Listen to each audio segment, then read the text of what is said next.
As the leaves begin their gentle descent from the trees, painting the ground in shades of amber and rust, there comes a particular quality to the air, a crispness, a clarity. In the Victorian era, roughly spanning from 1837 to 1901, during the reign of Queen Victoria, this change in the season meant something quite specific to households across Britain and beyond. It meant that winter was coming, and with it, the need for careful, methodical preparation. This was not a time of turning up thermostats or visiting supermarkets for fresh produce in January. No, the transition from autumn into winter required foresight, patience, and a great deal of quiet, steady work. It required the hands of every member of the household, from the mistress of the home to the youngest child who could stir a pot or fold linens. Today, we will spend some time together, exploring this world. We will move slowly through the rooms of a Victorian home, observing the preparations that took place over many weeks, sometimes months. We will watch as fruits are preserved, as coal is delivered and stored, as heavy curtains are hung and windows are sealed against drafts. We will witness the patient work of hands, creating warmth and sustenance for the cold months ahead. There is no urgency here, no dramatic events, just the steady, rhythmic work of preparation, the kind of work that has its own gentle satisfaction, its own quiet purpose. So, settle in, make yourself comfortable, and let us begin this unhurried journey into the past. The signs of approaching autumn in Victorian England were gradual and unmistakable. They arrived not all at once, but in small increments, each one a gentle reminder that the easy abundance of summer was drawing to a close. In the kitchen gardens behind even modest homes, the vegetables were beginning to show signs of the season's end. The tomatoes, which had been so plentiful in August, were now fewer. The beans hung more sparsely from their climbing frames. The lettuce, in the cool frames, had mostly gone to seed. But this was not a time of scarcity. Rather, it was a time of transition. The autumn vegetables were coming into their own now. The cabbages had formed their dense, heavy heads. The root vegetables, carrots, turnips, parsnips, and beets were swelling underground, drawing nutrients from the earth in preparation for their own long winter rest. The squashes were ripening on their vines, their skins hardening, becoming suitable for months of storage. In the orchards, whether grand estates with acres of fruit trees, or modest plots with a few apple or pear trees, the harvest was beginning. Not all at once, you understand, but carefully, selectively. The apples were picked when they were just right. Not too early, when they would be tart and would not store well. Not too late, when they might fall and bruise, inviting rot. This work was often done in the early morning, when the fruit was cool and the dew still clung to the leaves. Ladders were propped against ancient trees. Baskets were filled with careful deliberation. Each apple was examined, turned in the hand, assessed. Those with bruises or imperfections would be set aside for immediate use. The perfect specimens, those with unblemished skin and firm flesh, would be laid carefully in storage for the winter months ahead. The pace of this work was unhurried. There was time. The fruit would not all ripen at once. There would be days and weeks of harvesting, each variety coming ready in its own time. The early apples first, then the mid-season varieties, and finally, the late keepers, those hardy specimens that would last well into the new year if stored properly. In the households, this meant that the rhythms of daily life were beginning to shift. The evening meals, which had been light and fresh during the summer, perhaps a cold supper of meat and salad, were becoming heartier. Stews appeared on the table, root vegetables were roasted, the oven, which had been used sparingly during the hot months, was now being lit more regularly. The mistress of the house, whether she was a lady of some means or a working-class woman managing her own small domain, would be making lists, mental inventories of what needed to be done, what preserves needed to be made, what repairs needed to be carried out before the cold truly set in, what supplies needed to be purchased or put by. In wealthier homes, she might consult with her housekeeper, the two women going over accounts and supplies, making decisions about quantities and priorities. In simpler households, she made these assessments alone, perhaps with input from her mother or an older female relative who had years of experience to draw upon. But in all cases, the work was the same. The season was turning. Winter would come, as it always did, and the household needed to be ready. One of the most essential tasks of autumn preparation was the preservation of food. This was not merely a convenience, as it might be today. It was a necessity, a matter of household economy, and, in some cases, survival. The Victorian era saw great advances in food preservation techniques. While earlier generations had relied primarily on salting, smoking, and drying, the Victorians had access to sugar in quantities that previous centuries had not. This meant that fruit preserves, jams, jellies, marmalades could be made in abundance. The process of making preserves was both an art and a science. It required patience, attention, and a great deal of stirring. Let us imagine ourselves in a Victorian kitchen during preserve-making season. It is a warm room, made warmer still by the heat of the range, which burns continuously during this time. The air is thick with the sweet, concentrated smell of cooking fruit. Steam rises from the great preserving pan that sits on the stovetop. The mistress of the house, or perhaps her cook, if she is fortunate enough to employ one, stands at the range.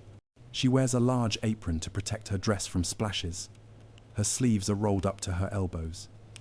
In her hand, she holds a long wooden spoon, which she uses to stir the mixture in the pan. This stirring is constant. It cannot be rushed, nor can it be neglected. The fruit must be stirred regularly to prevent it from catching on the bottom of the pan and burning, which would ruin the entire batch and fill the kitchen with acrid smoke. The fruit being preserved might be strawberries, though these would have been done earlier in the summer. Now, in autumn, it is more likely to be plums, or damsons, or quinces. Or perhaps it is apples being prepared for apple butter, that dark, spiced preserve that would keep for months and provide a sweet accompaniment to winter toast and porridge. The process begins with the fruit. It must be carefully inspected. Any bruised or damaged portions are cut away. The fruit is then washed, prepared according to its type, peeled, cored, sliced, or left whole, and placed in the preserving pan. Sugar is added. The ratio varies depending on the recipe, but it is generous. Sugar is the preservative, after all. It draws the moisture from the fruit, creates an environment where bacteria cannot thrive. But it must be the right amount. Too little, and the preserve will not keep. Too much, and the delicate flavor of the fruit is lost beneath sweetness. The mixture is brought to a boil slowly. There is no rushing this. The fruit must heat gradually, releasing its juices, beginning to break down. As it cooks, a foam rises to the surface. This must be skimmed off carefully with a slotted spoon and discarded. It is impure, and if left in, it will cloud the finished preserve. The stirring continues. Minutes pass, then more minutes. Time becomes something elastic in the warm kitchen, measured not by the clock, but by the transformation occurring in the pan. The fruit begins to soften, to merge with the sugar, to become something new, something that will last. The test for readiness is simple, but requires experience. A small amount of the preserve is placed on a cold plate, one that has been chilled in the pantry for this purpose. If it wrinkles when pressed with a finger, it is ready. If it runs thin, it must cook longer. If it is too firm, it has perhaps cooked a moment too long. But this is not a disaster. It will still serve its purpose. Once ready, the preserve is poured into jars that have been scalded with boiling water to sterilize them. This must be done while the preserve is still very hot. The jars are filled to within ½ an inch of the top. A circle of paper, cut to size and dampened with brandy, is placed directly on top of the preserve. Then the jars are sealed, either with cork stoppers, with rounds of cloth tied with string, or for those households with access to them, with the newer screw-top lids that were becoming increasingly common. Each jar is labeled, the date, the type of preserve, perhaps a note about which tree or bush the fruit came from. If the household is large enough to have multiple sources, the jars are then stored in the pantry, on shelves dedicated to preserves. They sit there in rows, glowing like jewels in the dim light. Ruby red raspberry jam, deep purple damson preserve, golden amber marmalade. Each jar represents hours of work.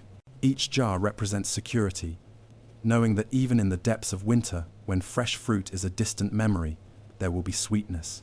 But preserves were not the only food that required attention during this season. There were vegetables to be pickled, cabbage for sauerkraut, cucumbers for pickles, beets in vinegar, onions preserved whole in spiced brine. Each required its own process, its own recipe, its own careful timing. And then there were the fruits and vegetables that would be stored fresh. Apples and pears would be wrapped individually in paper and placed in wooden crates in cool, dark cellars or lofts. Potatoes would be kept in sacks in the cellar, checked regularly for any signs of sprouting or rot, which would be promptly removed before it could spread. Onions would be braided into ropes and hung from rafters.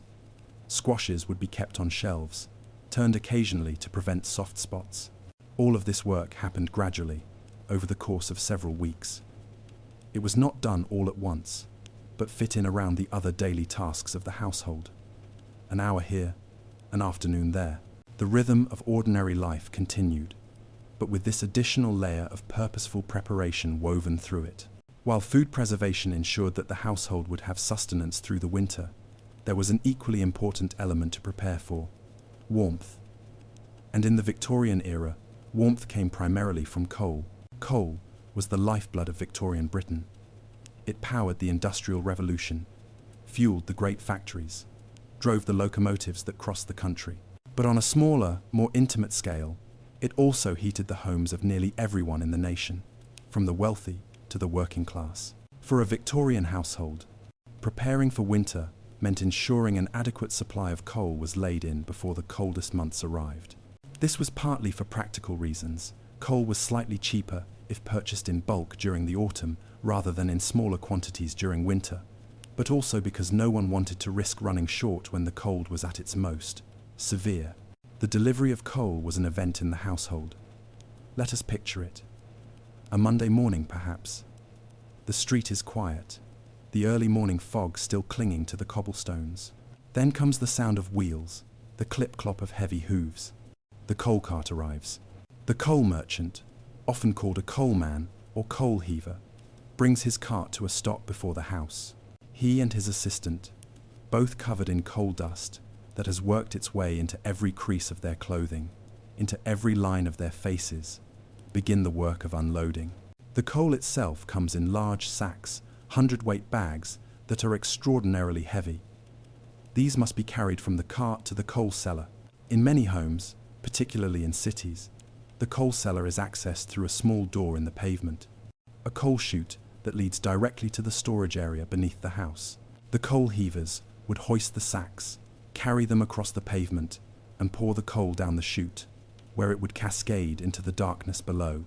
The sound of the coal pouring is distinctive, a rumbling, rattling thunder that would echo through the house. Children would sometimes watch from windows, fascinated by this glimpse into the mechanics of their daily comfort.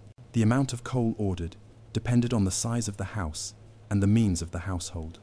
A large house with multiple fires to feed might order several tons of coal in a single delivery. A smaller, more modest household might purchase just a ton or two, perhaps ordering additional deliveries as winter progressed. Once the coal was delivered, someone from the household, often a servant if the family employed any, or the man of the house if they did not, would need to go down to the cellar to inspect and organize it. The coal would be shoveled into a neat heap, checked for quality. Good coal should be reasonably clean.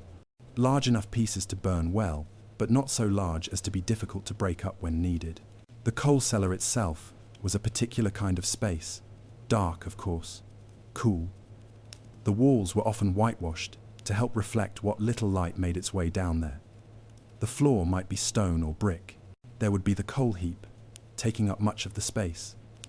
Nearby, there might be storage for kindling small sticks of wood used to start the fires each morning. There might also be old newspapers, kept for the same purpose. The smell in the coal cellar was distinct, earthy, mineral, slightly sulphurous. It was not unpleasant exactly, but it was particular. It was the smell of stored energy, of potential warmth waiting to be released. Throughout the winter, someone from the household would make daily trips to the coal cellar. Usually this was done first thing in the morning, and sometimes again in the evening. A coal scuttle, A metal bucket, specifically designed for carrying coal, would be filled from the heap and carried upstairs to feed the fires. This was dirty work. Coal left dust on everything it touched. The person who fetched the coal would invariably end up with black smudges on their hands and clothing. This is why it was often designated as a task for servants, or, in households without servants, for the male members of the family or older children. But it was necessary work. The fires in a Victorian home were not merely for comfort, though they certainly provided that. They were essential for cooking, for heating water, for providing enough warmth to prevent the damp and cold from penetrating too deeply into the living spaces. Different rooms had different firing schedules. The kitchen range would be lit first thing in the morning and kept burning all day, as it was needed for cooking and for heating water. The parlor or drawing room fire might be lit later in the morning and kept going through the evening, as these were the main living spaces. Bedroom fires, if the household could afford them, might be lit only in the evenings before bed to take the chill off the sleeping chambers. In wealthier homes, there might be a fire in nearly every room. In more modest households, perhaps only 1 or 2 rooms would be heated, and the family would live primarily in those spaces during the coldest months, while other rooms were essentially closed off, their doors shut to conserve warmth. The management of all these fires was a skill in itself, knowing when to add coal, when to adjust the damper, when to stir the fire to break up the clinker, the hard, glassy residue that formed from the impurities in the coal. A good fire burned steadily and efficiently, providing maximum heat with minimum waste. A poorly managed fire could smoke, could go out entirely, could consume coal rapidly without producing adequate warmth. In the evenings, before bed, the fires would be banked. This meant covering the hot coals with slack small pieces of coal or coal dust mixed with water to form a kind of paste. This would slow the burning, allowing the fire to last through the night without constant attention. In the morning, it could be stirred back to life with the addition of fresh coal and kindling. The rhythm of tending fires became as natural as breathing during the winter months. It was simply part of the texture of daily life, an ongoing task that required attention but not constant thought, performed almost automatically by those who had done it for years. Beyond ensuring adequate fuel for heating, Victorian households took numerous steps to seal out the cold and retain what warmth they generated. The homes of this era, even newer ones, were not built with the same attention to insulation that we expect today. They were drafty. Cold air found its way in through countless small gaps around windows and doors, through floorboards, down chimneys when fires were not lit. The work of sealing the house against winter was therefore both extensive and essential. It began with the windows. Victorian windows were generally single-paned. The concept of double glazing was still decades away. These large panes of glass provided light, which was valued, but they also allowed a great deal of cold to penetrate. Simply standing near a window on a winter's day could make a person shiver as the cold radiated from the glass. To combat this, heavy curtains were essential. These were not the light, decorative drapes that might hang at windows in summer. These were serious, practical barriers against the cold. They were made of thick fabric, velvet, damask, or heavy wool. They were lined, sometimes with multiple layers. Some curtains were even interlined with flannel or quilted with batting to add additional insulation. The installation of winter curtains was a task that required effort and often assistance. These curtains were heavy.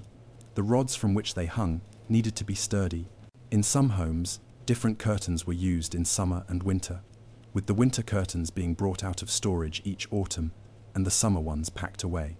Hanging curtains might take the better part of a day, particularly in a large house with many windows. Each curtain had to be carefully hung, making sure it fell evenly, that it could be drawn fully closed without gaps. The process involved stepladders, multiple hands, and careful measurement. Once hung, these curtains would be drawn closed every evening at dusk and not opened again until morning light. This served multiple purposes.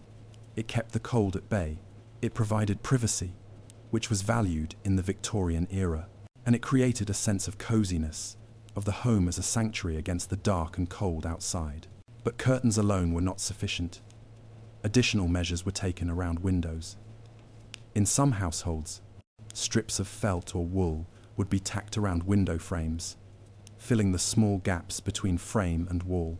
In others, windows might be sealed with putty or wax, particularly those in rooms that would not be used during winter.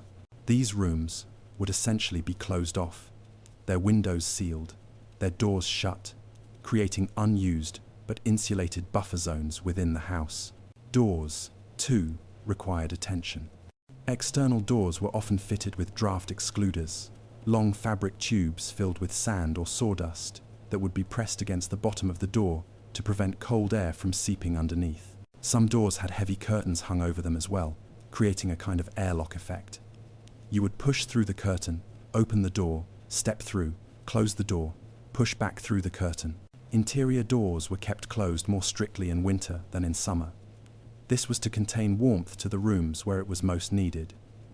The cold was accepted in hallways, in bedrooms during the day, in storage rooms. Warmth was concentrated in living spaces. Floors, particularly on ground levels, could be a significant source of cold.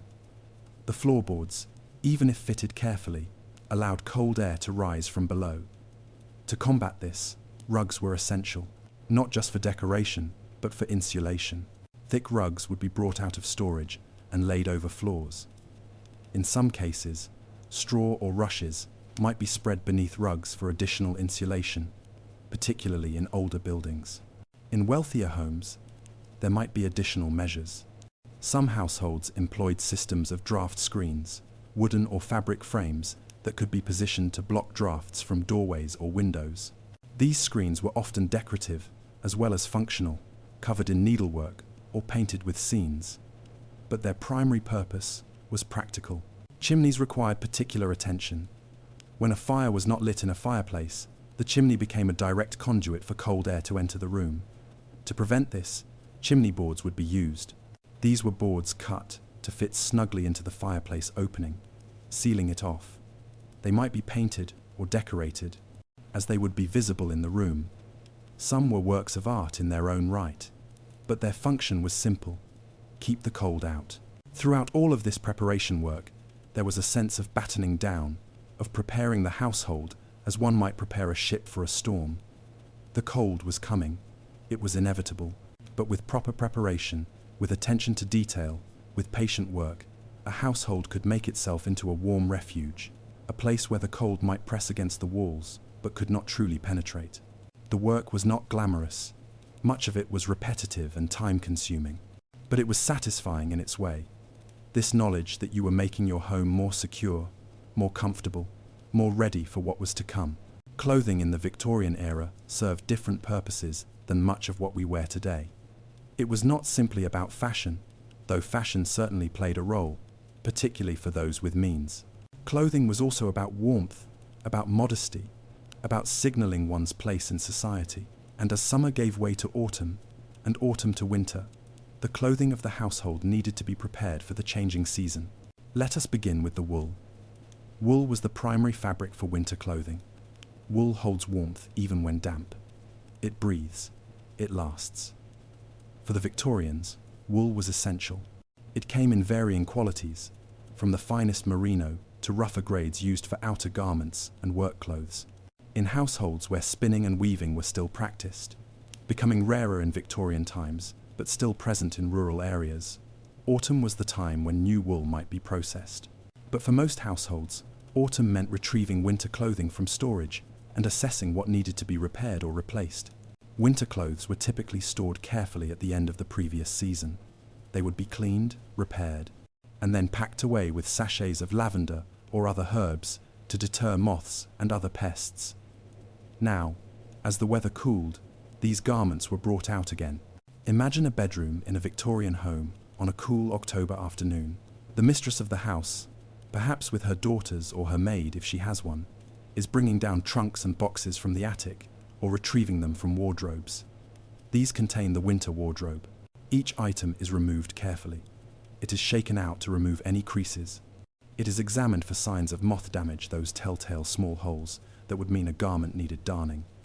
It is checked for any repairs needed: loose buttons, fraying hems, weak seams. For women, the winter wardrobe was extensive. There were multiple layers to consider. Undergarments came first, cotton or wool combinations, which were one-piece garments covering from neck to ankle. Over these came petticoats, sometimes multiple petticoats, particularly in the coldest months. These provided both warmth and the proper shape for the outer garments. Then came the dress itself. Winter dresses were made of heavier fabrics, wool, thick cotton, sometimes silk for those who could afford it. They had long sleeves, high necklines. Many dresses had additional elements that could be added for extra warmth. Shawls, capes, jacket-like overdresses. Each piece was considered. Did the dress from last year still fit? Fashions changed, but for most households, fashion was secondary to practicality. A dress might be worn for several winters if it was still serviceable. However, it might need updating. Perhaps a new collar could be added.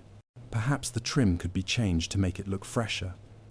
Perhaps it simply needed a good pressing to remove the storage creases. For men, the winter wardrobe was somewhat simpler, but still required attention.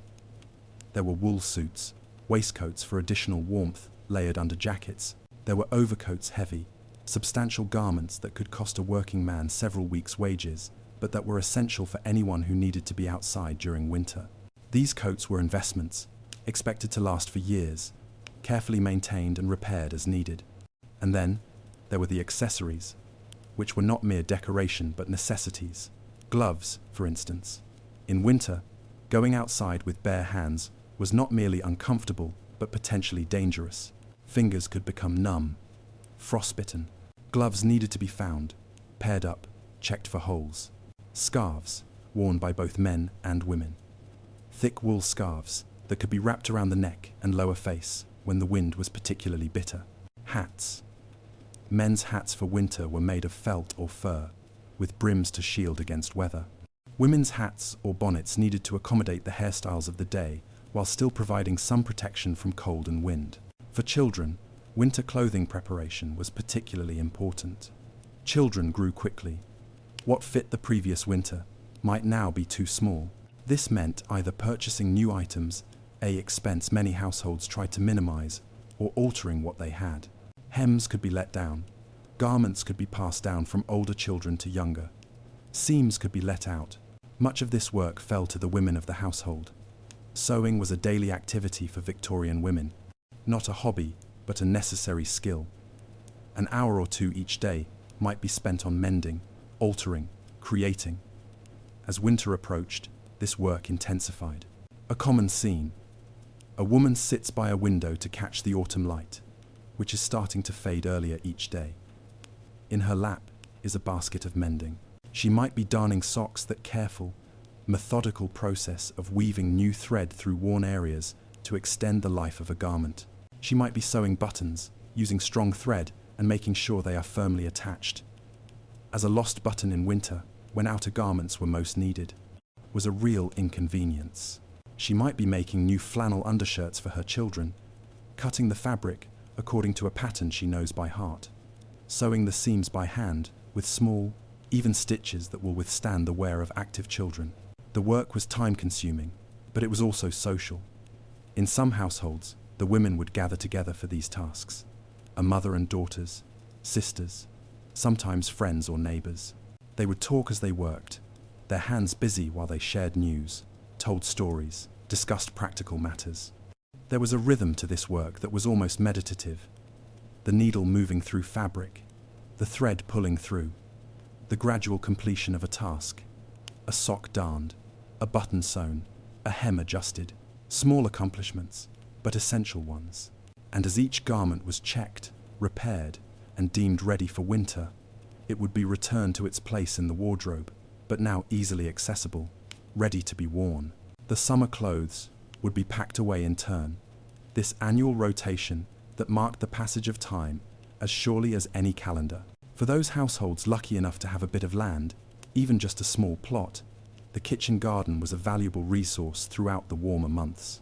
It provided fresh vegetables, herbs, and sometimes fruit, reducing the household's dependence on purchased food.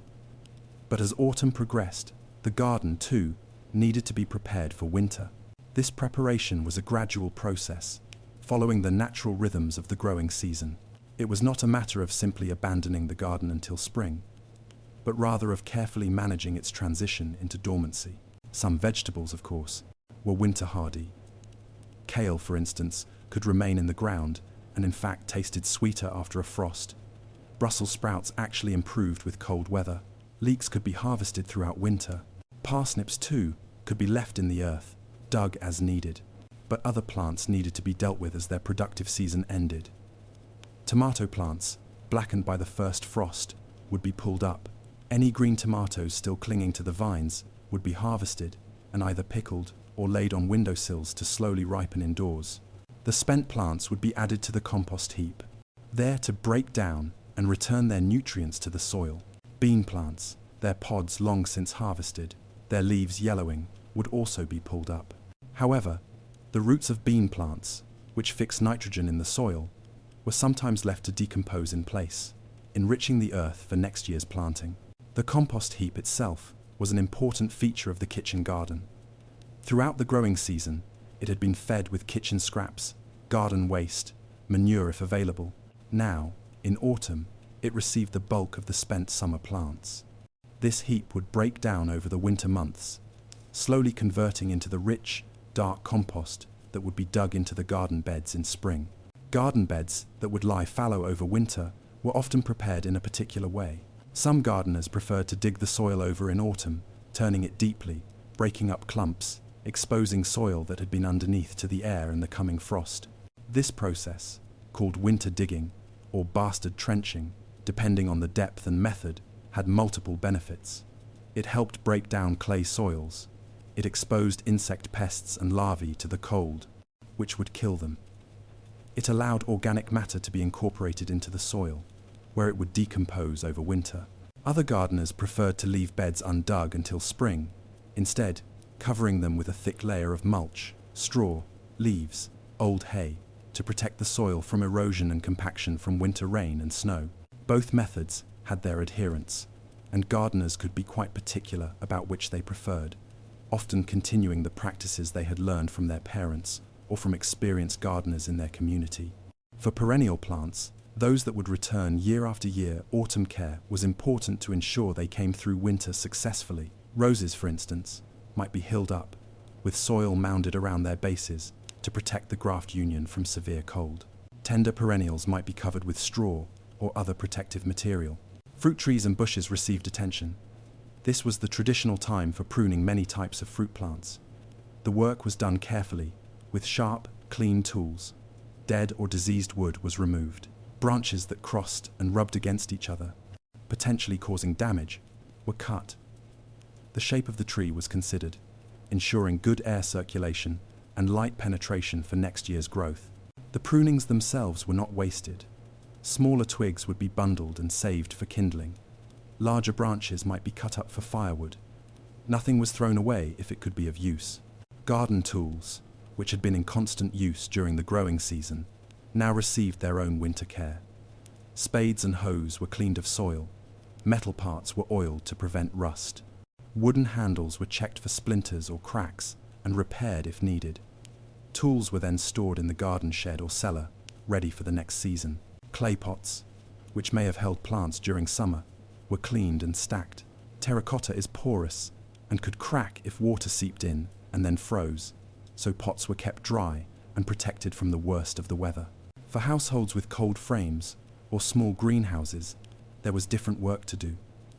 These structures allowed some gardening to continue through winter, particularly the growing of salad greens and hardy herbs. The frames needed to be checked for broken panes, gaps that would let in too much cold. Mats or shutters might be prepared to cover the frames on the coldest nights, providing additional insulation for the plants within. All of this work in the garden had a particular quality to it. It was preparation, yes, but it was also an act of faith. Faith that winter would pass, that spring would return, that the cycle would continue. The gardener, who carefully mulched their beds, who pruned their fruit trees, who stored their tools properly, was thinking ahead to next year's garden, to next year's harvest. There was a melancholy to it, perhaps. The abundance of summer was definitely past. The garden was entering its time of rest, but there was also satisfaction. The work of the growing season was complete. The garden had provided, and now both garden and gardener could rest, could turn attention to other matters, knowing that when the time came, when the soil warmed and the days lengthened, the work would begin again. While coal provided the primary fuel for most Victorian homes, wood still had its place. It was used for kindling to start coal fires. In some rural areas, it remained the primary fuel.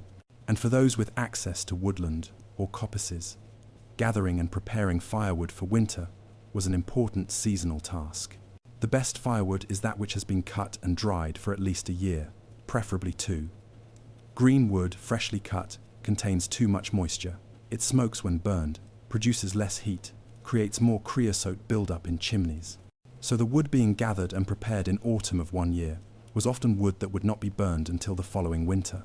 But there was still work to be done with the wood already drying, the wood that would be used in the coming winter.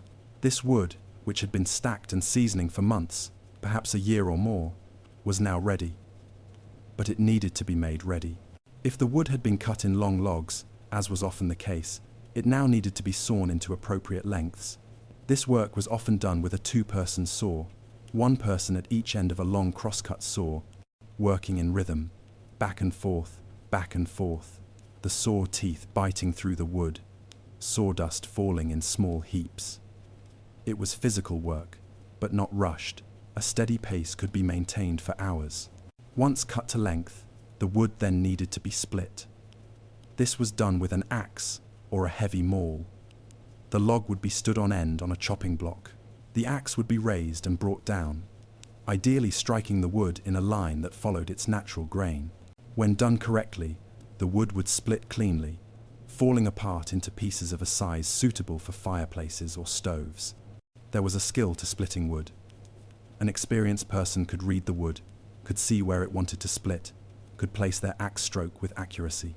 A novice might struggle, might need multiple strikes, might sometimes end up with the axe stuck firmly in the wood, requiring work to extract it. The split wood would be stacked, usually against a wall or fence, in a way that allowed air to continue circulating around it. Though by this stage, the wood should be dry enough that this was less critical. The stack was built with care, larger pieces at the bottom, smaller pieces toward the top. Everything arranged so the stack was stable and wouldn't collapse. Some households built elaborate woodsheds or had covered areas specifically for storing firewood. The wood needed to be kept dry. Even seasoned wood could reabsorb moisture if left exposed to rain and snow, making it less effective as fuel. Kindling required separate preparation. Kindling consisted of small pieces of wood, thin sticks, often no thicker than a finger, that would catch fire quickly and burn hot enough to ignite larger pieces of fuel. These might be created by splitting larger pieces of firewood into progressively smaller pieces, or they might be gathered from natural sources. A walk in the woods, or even in the garden, would yield fallen branches, twigs, small sticks. These would be collected, brought back, and stored somewhere dry. Children often helped with this task, making a game of seeing who could gather the most or the best kindling. In some households, old furniture or wood scraps from repairs and renovations would be carefully saved and added to the kindling supply. A broken chair leg, a piece of fence picket, an old crate, all could be broken down and used. Nothing was wasted. The kindling would be stored near where it would be used, often in baskets or boxes near the fireplace or stove. It needed to be readily accessible for whoever would be lighting the fires each morning. Speaking of lighting fires, that was a skill in itself, one that every household member needed to possess to at least some degree. The method was fairly standard. Start with crumpled newspaper or other paper in the bottom of the fireplace. Arrange kindling over this in a kind of small pyramid or tent structure, allowing air to circulate. Perhaps add a few small pieces of coal or coke mixed in with the upper layers of kindling. Light the paper, and if all went well, the fire would catch and grow, warming the kindling, which would in turn ignite the coal. But fires could be temperamental. A damp chimney, damp kindling, poor quality coal, insufficient airflow. Any of these could mean a fire that smoked, sputtered, and refused to catch properly. On cold mornings, getting the fire lit was sometimes a challenge, requiring patience and sometimes multiple attempts. Throughout the winter, the supply of firewood and kindling would gradually diminish. Someone would need to periodically check the stores, make sure sufficient supplies remained, bring more from the main stack to the house if needed. In rural areas where wood was more plentiful, the stack of firewood against the house was a kind of status symbol in reverse. A large, well-maintained wood pile indicated forethought and industry. It meant the household was prepared. It meant they would be warm. For many Victorian households, meat was a luxury, something eaten primarily on Sundays or special occasions. But for those households that kept animals or could afford to purchase meat in quantity, autumn was the traditional time for preserving meat for winter use. The most common time for slaughtering animals was late autumn. There were practical reasons for this. The weather was cool enough that meat wouldn't spoil quickly during the butchering process, but it wasn't yet so cold that working outside was unbearable. The animals had been fattened over the summer and were at their best. And, importantly, the cold weather ahead would help preserve the meat naturally. For a rural household that kept a pig, the autumn slaughter was a significant event. Pigs were specifically raised for this purpose, fattened over the summer and autumn, then slaughtered in November or December. The meat from a single pig could feed a family through much of the winter if properly preserved. The slaughter itself was, by necessity, efficient and practical. This was not sentimental work. This was survival, economy, making use of what you had raised. Every part of the animal would be used. Nothing would be wasted. The methods of preserving meat had been refined over centuries. There were 3 primary techniques: salting, smoking, and making sausages. Salt curing was the most common method. It worked by drawing moisture out of the meat and creating an environment where bacteria could not thrive. The process was straightforward, but required precision. A large container would be prepared, often a stone crock or a wooden barrel. Salt would be placed in the bottom, then a layer of meat, perhaps portions of pork cut to size, then more salt, completely covering the meat, then another layer of meat, more salt, layer after layer. The type of salt mattered. Coarse salt worked best. Some recipes called for the addition of sugar, which helped with both preservation and flavor. Saltpeter potassium nitrate was often added as well. It helped preserve the color of the meat, keeping it pink rather than allowing it to turn gray or brown. The salted meat would remain in its container for several weeks, during which time the salt drew out moisture and penetrated the meat. The meat released liquid, which would pool at the bottom of the container. This brine would be periodically drained off, and sometimes fresh brine, a solution of salt and water, would be added back. After sufficient time in the salt, the meat would be removed, rinsed, and then hung to dry. This drying period was also essential. The meat would hang in a cool, airy place, perhaps a cellar, perhaps an outbuilding, losing more moisture, firming up, developing the characteristics of cured meat. Bacon and ham were produced this way. The bacon would be from the sides of the pig, cut into manageable slabs. The ham would be from the rear legs, left whole or cut into large portions. Once cured and dried, these could hang for months, protected from flies by muslin bags, ready to be cut from and cooked as needed. Smoking was another method, often used in conjunction with salting. After the initial salt cure, meat could be hung in a smokehouse. Fires of specific woods, oak, hickory, apple, would be kept smoldering, filling the smokehouse with smoke. This smoke imparted flavor, but more importantly, it had preservative properties. It created a protective layer on the outside of the meat. It drove out additional moisture. And the compounds in the smoke itself had antimicrobial properties. Smoking could take days, or even weeks, depending on the size of the meat and the intensity of the smoke. It required attention. The fires needed to be maintained at the right level, producing smoke without flaring up into flames that would cook rather than smoke the meat. The resulting smoked meat had a distinctive appearance and flavor. The outside would be dark, sometimes nearly black. The meat would be firm, dense. When cooked, it would have a rich, intense flavor, unmistakably smoky. For smaller pieces of meat and trimmings, sausages were the solution. Sausage making was an art. The meat was ground or finely chopped, mixed with fat, seasoned with salt and spices. Sage was traditional for British sausages, and then stuffed into casings made from cleaned intestines. These sausages could then be hung and dried, becoming hard sausages that would keep for extended periods. Or they could be smoked. Or they could be preserved in fat, cooked, and then packed into crocks and covered with melted lard, which would solidify and seal them away from air. For households that purchased rather than raised their meat, similar preservation methods were employed, just on a smaller scale. A joint of beef might be salted, bacon would be bought in quantity when affordable, and hung in the larder. Game rabbits, birds might be preserved in fat or made into pâtés.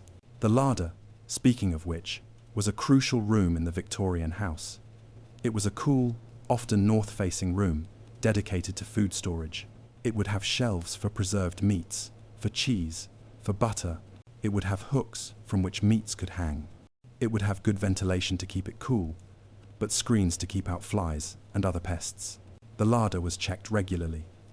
Meats were examined for any signs of spoilage, though properly preserved meat should keep through the winter without issue. Cheeses were turned to age evenly.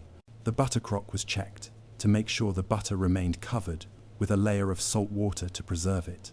All of this preservation work, the salting, smoking, sausage making, took place over a period of weeks.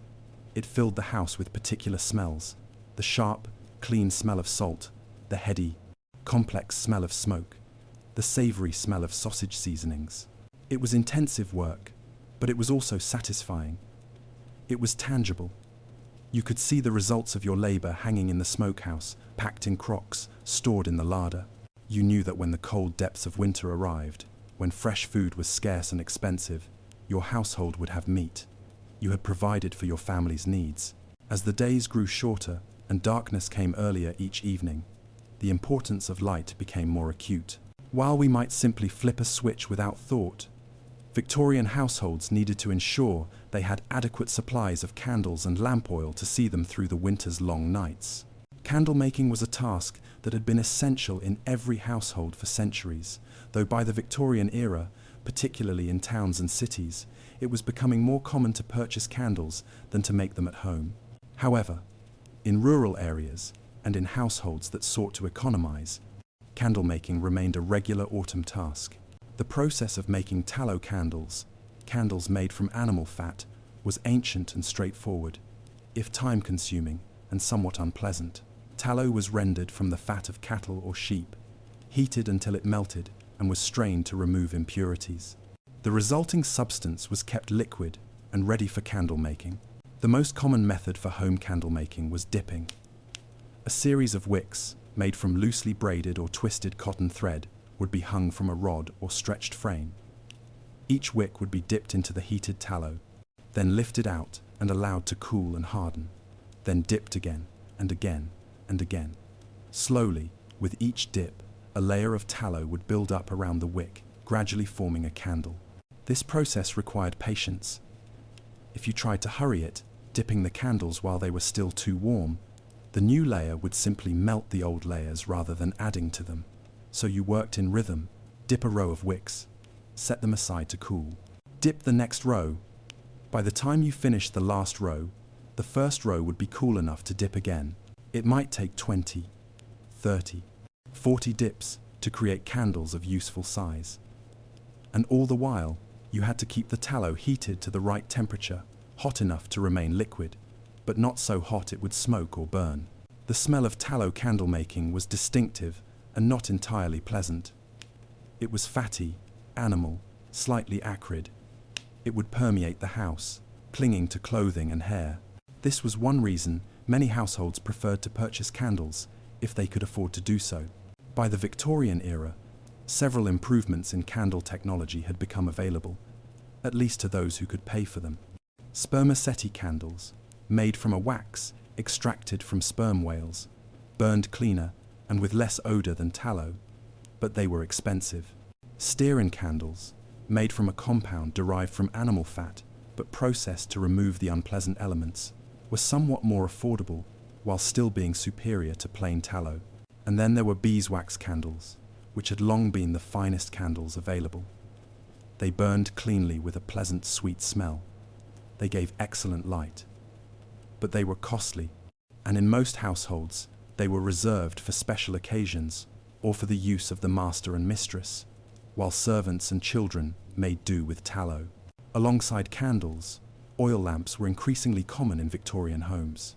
These ranged from simple dishes of oil with a floating wick to more sophisticated lamps with glass chimneys and adjustable wicks that provided much better light. The oil for these lamps was typically colza oil, or later, in the Victorian era, kerosene, also called paraffin oil in Britain. Kerosene revolutionized artificial lighting. It burned brightly, was relatively inexpensive, and was less likely than earlier oils to smoke and smell. Preparing for winter meant ensuring an adequate supply of lamp oil. This might be purchased in bulk, kept in large containers, and then decanted into smaller vessels as needed. Each lamp in the house needed to be checked. The wicks needed to be trimmed and neat. Even edge on the wick produced the best flame. The glass chimneys needed to be cleaned, as soot would gradually build up and diminish the light. The mechanisms for raising and lowering the wick needed to be checked to ensure they worked smoothly. In a household of even moderate size, lighting could consume a significant portion of the household budget during winter months. Economizing was practiced. Candles would be extinguished and carried from room to room, rather than lighting multiple candles. Family members would gather in one room in the evening, rather than spreading through the house, concentrating the use of light. The evening would often be structured around the available light. The earlier darkness meant the evening meal might be taken earlier than in summer. After the meal, the household would gather in the parlor or the main living space. By the light of lamps and candles, handwork would be done sewing, knitting, mending. Books might be read, though reading by candlelight was tiring for the eyes, and children were often warned not to strain their eyes by reading too much by poor light. Conversation, of course, cost nothing, and required no light beyond what was needed to see faces. Bedtime came earlier in winter than in summer, partly because the darkness encouraged it, but also as a way of economizing on light. Why burn oil and candles late into the night when you could as easily be asleep? When it was time for bed, the carrying of candles upstairs was a small ritual. Each person would take their candlestick, light it from a candle or lamp kept burning in the main room, and carefully climb the stairs. The flickering shadows, the small pools of light moving through dark hallways and up dark staircases, the careful shielding of the flame with a cupped hand. All of this was simply the ordinary texture of Victorian evening life. If one's waking hours in winter needed preparation to ensure comfort, so too did the hours of sleep. Victorian bedrooms were often cold. In all but the wealthiest homes, fires in bedrooms were rare or non-existent. The bedroom was a place for sleeping, not for spending long hours, and it was accepted that it would be colder than the living areas of the house. This meant that the bed itself needed to be a warm refuge, and preparing beds for winter comfort was an important task. The foundation of a warm bed was the mattress. Victorian mattresses came in several types. The finest were feather beds, literally mattresses filled with down or feathers. These were soft, warm, and expensive. More common were mattresses filled with horsehair, wool, or even straw. These were less comfortable, but still serviceable, particularly when layered. Often, a bed would have multiple mattresses or layers. The bottom layer might be a firmer mattress, perhaps filled with horsehair. On top of this might be a softer feather bed or a wool mattress. This layering provided both comfort and insulation from the cold that might rise from below. As winter approached, these mattresses needed attention. They would be taken outside on a fine day, aired, beaten to redistribute their filling and remove any dust or mustiness that had accumulated. If needed, they might be opened and their filling fluffed or replenished. A mattress that had become lumpy or flat could be revived with fresh stuffing. The bed frame itself might be checked. Were the ropes that supported the mattress still taut? In many beds of this era, the mattress rested on a network of ropes threaded through the bed frame. These needed to be tight to provide proper support. The phrase, "sleep tight," likely originated from this need to maintain tension in the bed ropes. Once the mattress was prepared, the bedding layers began. First came the bottom sheet, usually made of linen or cotton. This protected the mattress and provided a clean surface for sleeping. Then came the sleeper themselves, dressed in a nightgown or nightshirt made of cotton or flannel. But this was not sufficient warmth for a winter night in an unheated bedroom. Additional layers were needed. Blankets were essential. These were typically made of wool, sometimes fine, soft wool for those who could afford it, sometimes rougher wool for those who could not. Multiple blankets would be used, layered for warmth. The weight of these blankets was considerable. A bed properly made for winter might have 3, 4, even 5 wool blankets piled on it. The weight was actually considered beneficial. It helped hold warmth in and drafts out. Some people found it comforting. This substantial weight, this feeling of being securely covered. On top of the blankets came the coverlet or counterpane, a decorative outer covering that also provided additional warmth. This might be quilted, adding another layer of insulation. Quilts themselves were valued winter bedding. A well-made quilt, with layers of fabric and batting, provided excellent warmth. Many quilts were family heirlooms, pieced together from scraps of fabric over months or years, each square a memory, each stitch representing hours of work. New quilts might be made as wedding gifts or to mark the birth of a child, then treasured and used for generations. For the very coldest nights, additional measures might be taken. A hot brick wrapped in flannel might be placed at the foot of the bed before one retired, providing a source of warmth for the feet. Later in the Victorian era, hot water bottles, usually made of stoneware or rubber, became common, offering a safer alternative to hot bricks. Bed warmers were also used. These were long-handled metal pans, often made of copper or brass, that would be filled with hot coals or hot water. They would be run between the sheets before bed, warming the linens and taking some of the initial chill off the bed. The curtains around the bed, if the bed had them, served a practical purpose in winter. 4-poster beds, with curtains that could be drawn closed on all sides, created a smaller, more easily warmed space. The body heat of the sleeper would be retained within the curtained area, making the micro-environment of the bed considerably warmer than the room as a whole. Nightcaps, actual caps, worn on the head during sleep, were common. A significant amount of body heat is lost through the head, and a nightcap helped retain this warmth. They were usually made of cotton or linen, sometimes quilted or lined with flannel for extra warmth.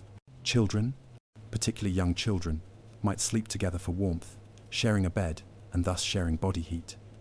In smaller houses, even older children and adults might share beds for the same reason. Privacy, as we understand it, was not always prioritized over practical warmth. The ritual of retiring to bed in winter had its own sequence. One would prepare for bed in front of the fire in the main living area, not in the cold bedroom. Nightclothes would be warmed by the fire before being put on. A candle would be lit to carry upstairs. If a bed warmer was being used, this would have already been taken up and run through the sheets. The quick transition from the relatively warm lower floor to the cold upstairs, the hurried preparations in the cold bedroom, the dive under the covers, these were simply part of winter routine. The bed, properly prepared, would gradually warm from body heat, and despite the cold room, sleep would come. And in the morning, there would be the reverse transition emerging from the warm cocoon of blankets into the cold air. In winter, one dressed quickly, often in the bedroom itself, rather than risking the even colder journey to a dressing room. Layers would be put on with speed, and then down to the kitchen or wherever the first fire of the day was burning, to warm oneself before the day's work truly began. As autumn progressed into late autumn and early winter, the character of food preparation in the household began to shift. The light preserves of summer gave way to the heavier preserves and preparations of winter. And on the horizon, distant but approaching, were the Christmas holidays, which brought their own particular food traditions. Winter baking was different from summer baking, both in content and in the practical aspects of the work. The kitchen, which had perhaps been uncomfortably warm during summer baking, was now a welcome source of warmth. The heat from the range was appreciated rather than merely tolerated. The types of things baked in winter reflected both the season and the available ingredients. Root vegetables appeared in pies and puddings. Dried fruits, which had been set aside during autumn or purchased from merchants, were used liberally. Spices, cinnamon, cloves, ginger, nutmeg featured prominently, both for their flavor and for their associations with warmth and celebration. Bread, of course, was a year-round necessity, but winter bread was often heartier than summer bread, more substantial, perhaps incorporating some rye or barley flour along with wheat, perhaps using up leftover porridge or mashed potatoes as ingredients, stretching the flour and adding moisture and substance. The timing of baking was partly determined by the necessity of heating the oven. If the oven was already hot for cooking a roast or heating water, then it made sense to use that heat for baking as well. Nothing was wasted. Multiple items might be baked in succession, taking advantage of the slowly declining heat. First items requiring high heat breads, perhaps.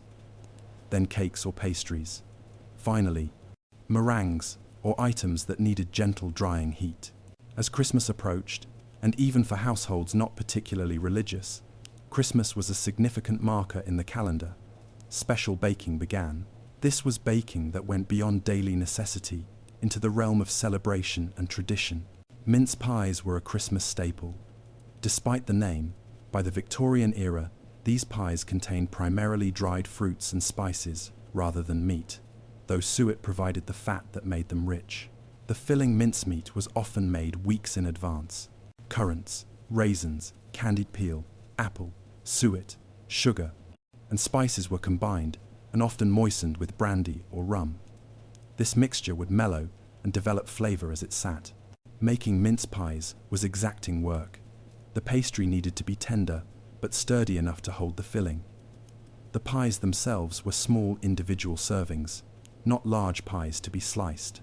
Each needed to be filled, topped, the edges crimped to seal them. Dozens might be made at once, to be kept and brought out throughout the Christmas season. Christmas pudding, the dark, rich, boiled pudding that was and remains a British Christmas tradition, was also made well in advance. Traditionally, this was done on Stir-Up Sunday, the Sunday before Advent, which fell in late November. But preparation might begin even earlier.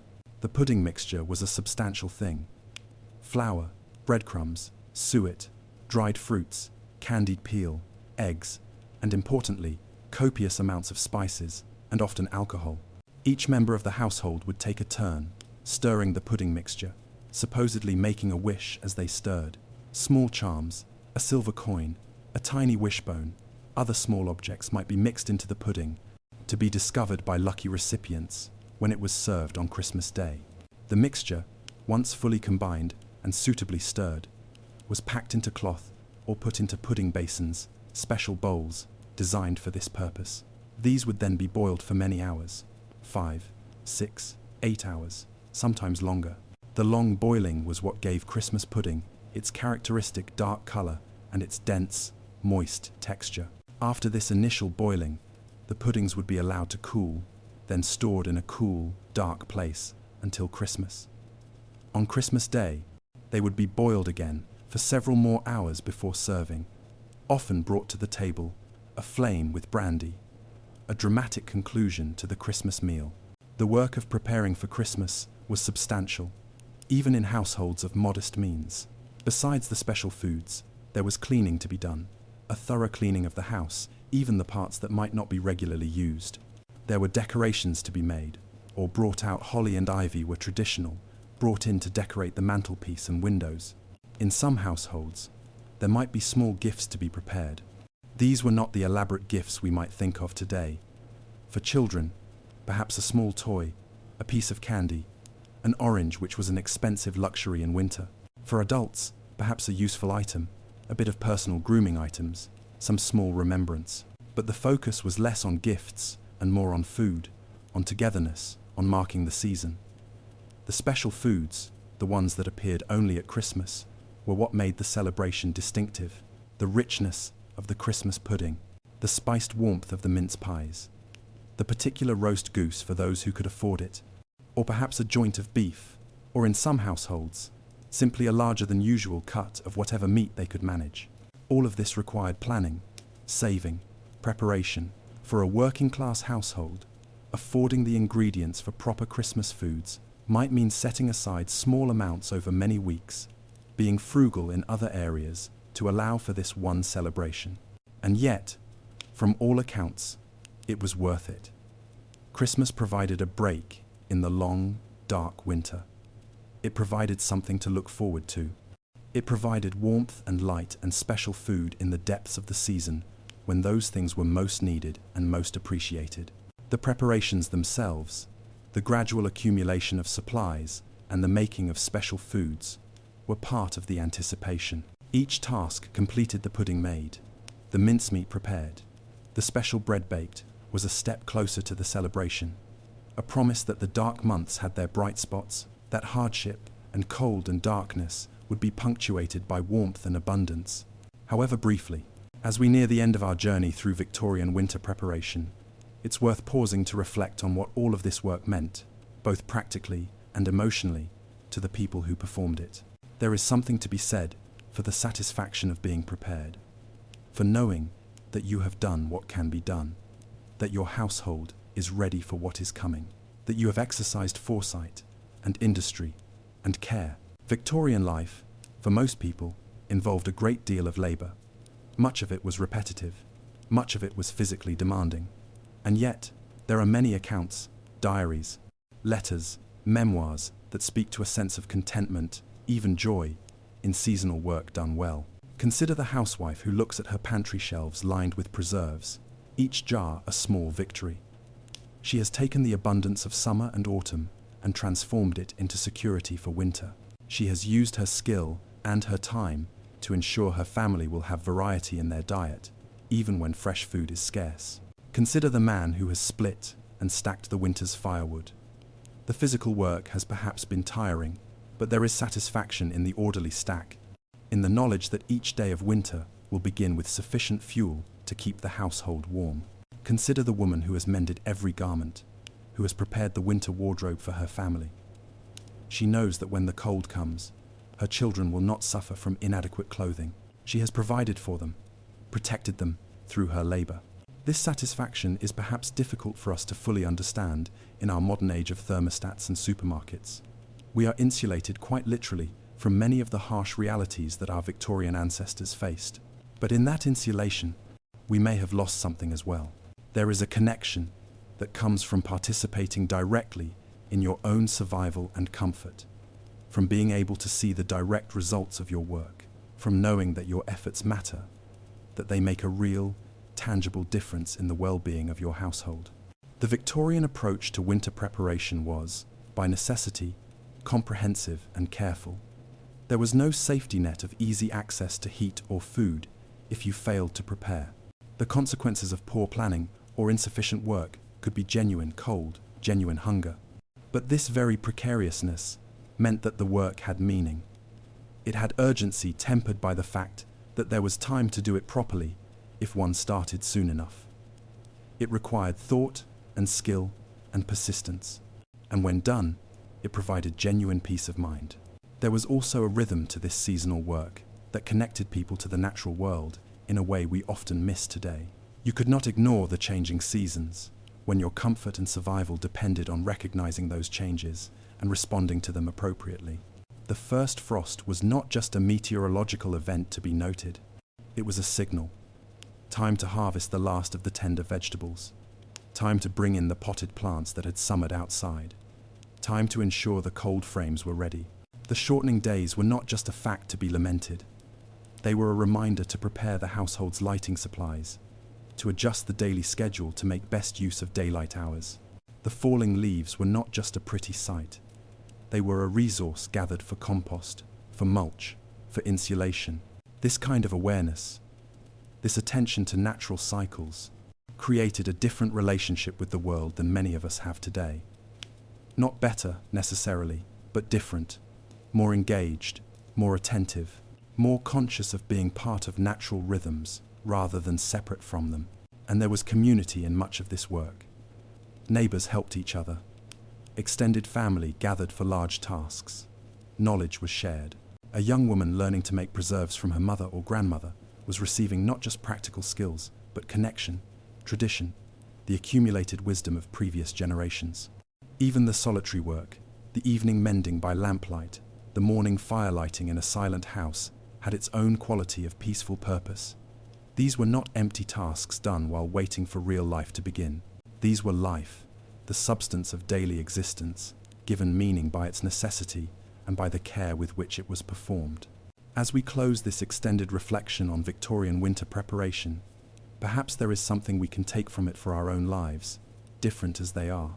Perhaps it is simply this, that there is value in preparation, that there is satisfaction in using skill and attention to create comfort and security, that there is a particular kind of contentment that comes from knowing you are ready for what is ahead. The Victorians faced winter with patience, with industry, and with the accumulated wisdom of generations. They understood that the seasons turn, that cold follows warmth, that darkness comes but so does light again. And in that understanding, they found ways to not merely endure winter, but to prepare for it thoroughly, to move through it with as much comfort as their circumstances allowed, and to emerge into spring, ready to begin the cycle again. And so, our journey through Victorian winter preparation comes to an end. We have moved slowly through the rooms and tasks of a household, making ready for the cold months. We have watched fruit being preserved and coal being stored. We have seen curtains hung and clothing mended. We have followed the gradual work of preparing gardens and gathering firewood. We have observed the making of candles and the preparation of beds. We have witnessed the special preparations for Christmas that brought light and warmth to the darkest time of year. All of this happened not in a rush, not with urgency, but with the patient, steady rhythm that characterized so much of Victorian domestic life. The work was substantial, but it was spread over time, integrated into the ongoing flow of daily tasks. As you drift towards sleep, perhaps you can carry with you some of these images: the glow of preserves in jars, the neat stack of firewood, the thick curtains drawn against the cold, the warm refuge of a properly prepared bed, the quiet satisfaction of work done well, of a household made ready. Rest well, knowing that throughout history, people have done this work, have prepared for winter, have created warmth and security through their efforts, have faced the cold and the dark with foresight and care. The seasons turn. Winter comes, and we prepare. We make ready. We do what can be done. And that is enough. Good night.